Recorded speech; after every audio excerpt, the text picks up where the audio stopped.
Plaintiff Robert Knapp got picked on for his ADHD as a child, but eventually cannabis saved his life. Robert says the defendant is his friend, and he likes to get high and dance on social media. And Robert has proof in court today. He's suing his friend for... Rincher admits that he likes to smoke pot, but says it also helps him with his ADHD. Michael says he never stole anything from Robert, and therefore doesn't know. Start with you. Well, I had a rough childhood, went through the foster care system in Flint, Michigan. Yeah, tough, Doc. How many years were you in the foster care system? 3-4 years, and I got... From what age? 8 years old. I finally got adopted. I was 6 when I got started in the foster system. Why? Did your parents had some challenges? They struggled themselves. You know, I don't blame them. You know, they had to do what they had to do. You reconnect with them? Yes, sir. Good. Stay tuned. The case continues after this. He likes to smoke and get crazy and dance. Your Honor, I brought a video for you guys to see.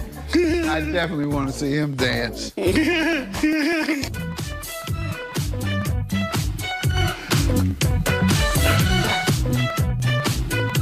But how many hits? How many followers? Everything is about hits now. Y'all do everything to get hits. Foster care system in Flint, Michigan. Yeah, tough, Doc. How many years were you in the foster care system? 3-4 years. Defendant Michael Rincher is being sued by his friend, who claims Michael likes to get high and dance on social media.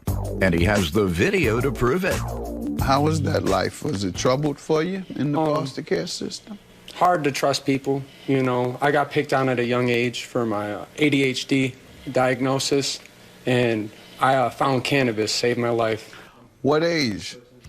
17 years old. Did you get picked on? Oh, picked on? Young, like 5, 6 years old. You didn't get violent?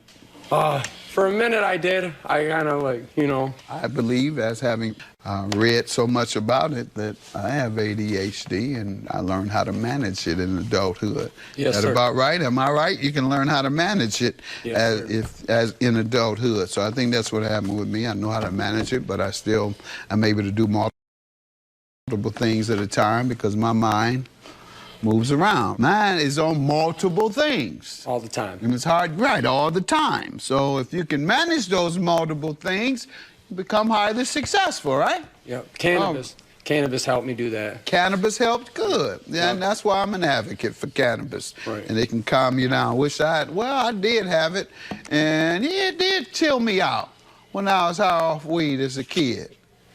I didn't want to rob anybody. I didn't want to fight. I didn't want to get violent. Yeah. All of that. But when I wasn't high, that's exactly what I wanted to do. I wanted to fight all the time because of the frustration that you feel when you can't process things as well, or your mind won't stay focused on something that you're addressing with someone. So you get angry and frustrated. Your mind is not focused. Right. And so I used to get frustrated and angry and lash out. And I see that a lot of kids with attention deficit, untreated,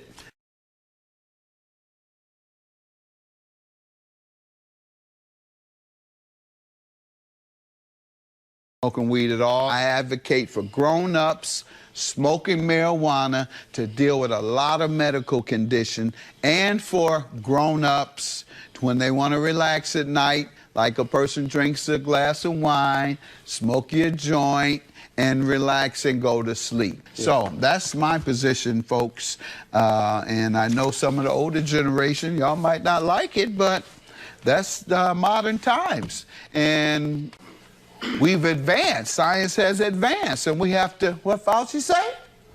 Trust the science. Follow the science. Yes, sir. All right, so, and you're a prime example. You said it has helped you. Good, good. Calms you down. I actually started doing extreme cannabis content a few years ago, just for like the wow factor. What does the extreme mean? Extreme just means like I roll big joints. I like to smoke out big crowds. You know what I mean? For instance, I'm known as Bobbyzthelegend on Instagram. I got 170,000 followers. And I'm known as the nose dab king. I don't know if you know what dabs are. It's flour turned into wax. So it's yeah, I'm familiar with it. Okay. I caught somebody with it. Right on. Go ahead. They call me the nose dab king. That's when I really started taking off because my wisdom teeth were removed a couple years ago, and they told me I couldn't smoke through my mouth because the pole would give you a dry socket, I believe. And I wanted, that's how I medicate. I didn't want to take the prescription that they were going to prescribe me. I still wanted to ingest my cannabis. So I was live one day and I was doing a nose dab on the camera because of that, and I couldn't smoke through my mouth. And the camera, the people loved it. I actually started going viral because of it, and I've been an advocate for nose dabbing ever since too. All right. Give me some background on yourself. I smoke a lot of weed. I know you do. But like, I'm not confused. A lot of my friends, like a lot of people that know me, they know that like it's weird. Like, I smoke a lot, but then I take a lot of breaks too. A lot is how much? Probably like 8, 7. 8. You have attention deficit or something? I know. I have ADHD. It addresses? No, I have ADHD, so I don't really like. Okay, so it's pretty much the same. I don't take pills and stuff. So like, all right. At a young age, I had like Adderall and stuff, and like how it made me feel. So like throughout the day. Now hold on. I'm gonna count this up. You know the judge, you know the game. All right, you're awake. What? About 12 hours? About 16 hours a day? Yeah. Divide 16 by 8. That's every 2 hours. Right. A good weed should last about 4 hours of calmness. You should be calm for about 4 hours. You don't need but 3 joints a day. Judge Mathis will be right back. And still to come. When was the last time you sold you? March of 2021. What happened?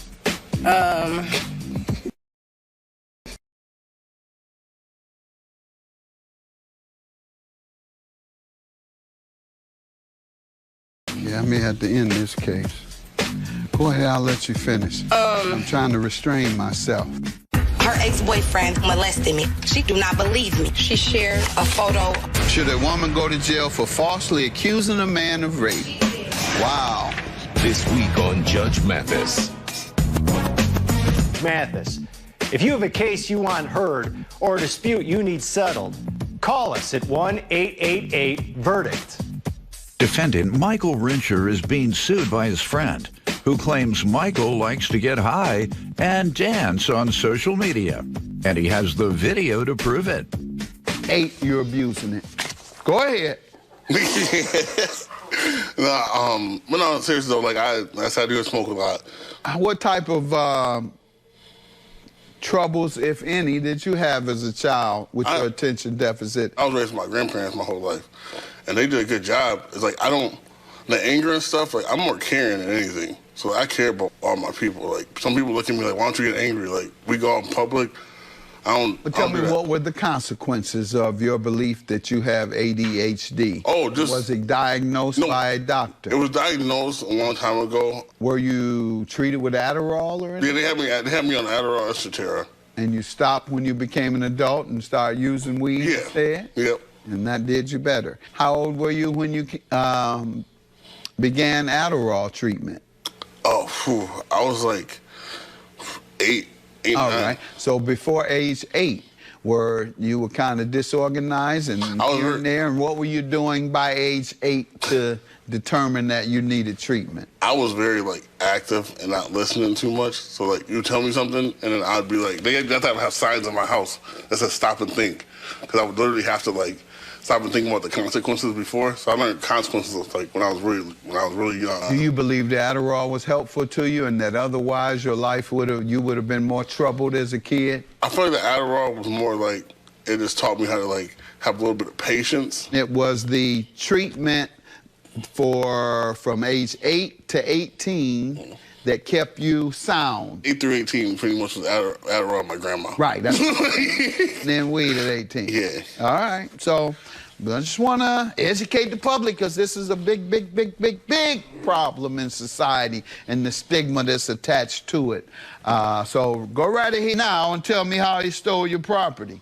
So I met Michael, a.k.a. I know him as Big Cookie, April 20th, 2020. We were at a smoking golf event, you know, cannabis event related. A golf? Yeah, smoking and golf. That's the whole thing, to smoke weed while you're golfing. It's a fun time. Okay, yeah. So we're out there having a good time. Immediately, I catch his vibe. He's a really good dude. That's what I felt like at the time, you know. And we became friends because of his body positivity. He don't let nothing faze him like that, you know. And that's something I really like about him. And he likes to smoke and get crazy and dance. Your Honor, I brought a video for you guys to see. I definitely want to see him dance.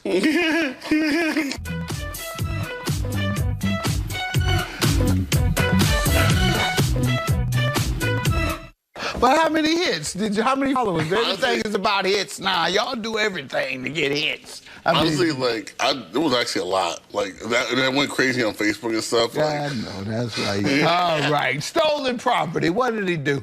So, at the late end of the summer, September 5th to be exact, on page 2, I have an invoice from Zorwoods, and I had Zorwoods merchandise. That's marijuana-related merchandise, shirts.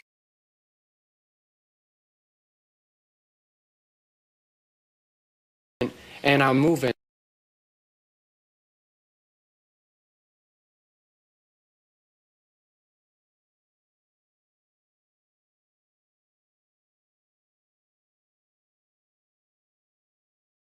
So I asked Cookie 2 days later if I could stay, like, keep it at his house. Page 5 is the merchandise at Cookie's house. And for me, you know, that he wants to see me fail or something. Why wouldn't you believe that someone broke in and stole it? You know, because he's a really nice guy. Who's going to break into his house and steal from strangers? What all did they take? You know. Well, let me ask him, sir, what happened to his items? He thinks that you took them. I don't know what Bobby's talking about. How he knows I was at work that day. I come home and I got stuff missing out of my house. What all did you have missing? He had his box and stuff that he got from Zorwoods, and he asked me, he was like, "Can you wash this for me?" I was like, "Okay." Stop playing. It's more than a box. Man, Bobby, chill, bro. Chill, because you know how this is going to end. It's more than a box. Like I said, Your Honor, I'm sorry about that. Like I said, I had the box at the house in my room locked up. I have 2 doors to the trailer park that we stay at, and I lock both doors. I know I lock everything before I leave. And next thing you know, I come home and the doors are unlocked. Now he's got 2 dogs. Quiet, sir. He's got 2 dogs. We have people that come over all the time. As Bobby just told you, we are popular. Bobby likes to talk. How do they get in? He lets them in. He comes through. He has the keys to the place. No, I don't know so keys. He stole I don't have any keys. But he's staying with me, though. More of Judge Mathis when we return. Defendant Michael Rincher is being sued by his friend, who claims Michael likes to get high and dance on social media. And he has the video to prove it. He's stealing his own things? Yeah, I'm thinking he is, because that's the only way. Think about it. If he says no, he doesn't believe me stealing it. He's so you're saying nothing was stolen at all. He's just coming here to hustle a judgment off of you. Because I came home and it's gone. So I'm thinking he already took his stuff and left. What else? What else was gone? All I know is my box was gone, but it wasn't even nothing big. It was just something I got custom made, but it wasn't nothing like huge or anything. So I was like, okay. So you didn't have a television? Oh, I have a huge television. Just that wasn't gone. Right. That's what I told him. Nothing.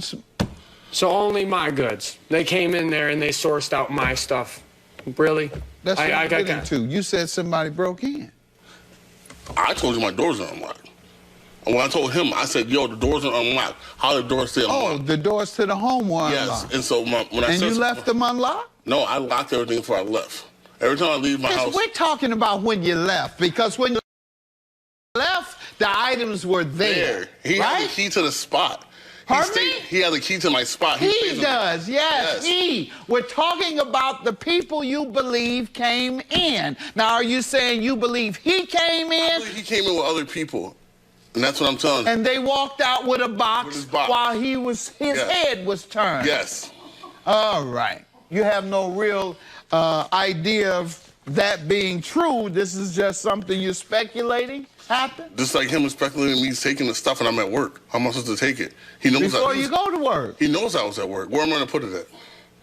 In your trunk. There's a million places to put it. The box is way too At big a for my friend's trunk. house. You're talking silly to me now. No. Judgment for the plaintiff, I believe you. $2,130. Next time, don't talk silly to a judge, and he might believe you. When you start the silly talk, your case is done. Where would I put it?